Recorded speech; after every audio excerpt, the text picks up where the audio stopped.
Under the federal FLORA rule, a taxpayer generally cannot litigate a tax dispute in an Article III court until the liability is paid in full. This pay-to-play requirement creates a massive financial barrier for anyone wishing to contest an IRS determination. The United States Tax Court exists as the specialized exception to this rule. It is a prepayment forum, meaning it is the only venue where a taxpayer can challenge a deficiency before the government actually collects the money. Accessing this forum is predicated on a specific document, the Statutory Notice of Deficiency. Without this formal IRS determination, the court has no authority to hear a standard deficiency case. Once issued, a statutory clock starts ticking.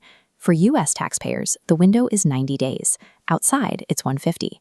If the timer hits zero without a petition, the IRS assesses the tax, moving debt onto Treasury's books, triggering liens encumbering the taxpayer's property. Because expiration results in an immediate assessment and a permanent loss of prepayment rights, the 90-day window is the definitive procedural threshold in tax controversy.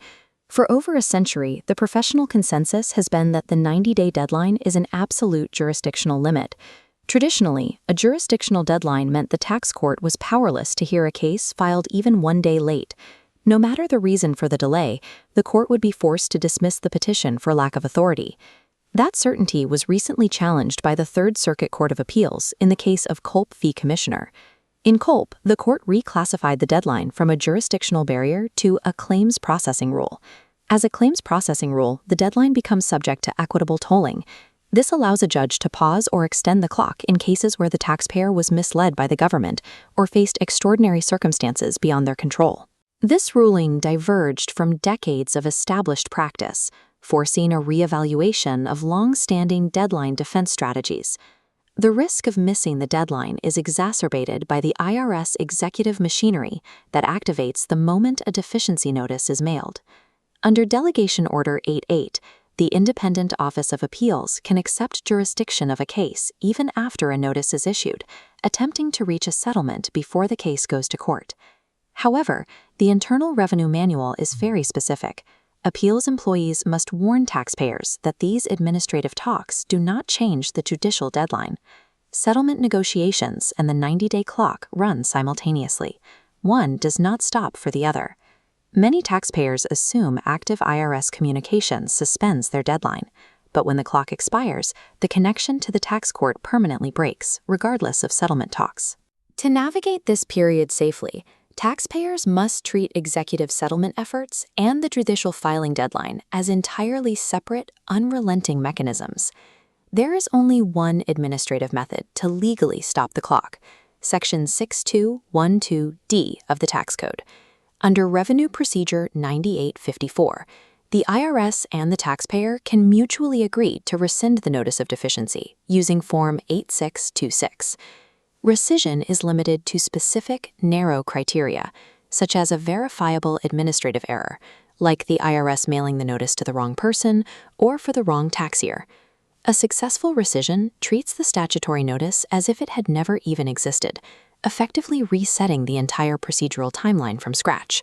But because rescission is rare and entirely at the discretion of the IRS, it cannot be viewed as a reliable safety net.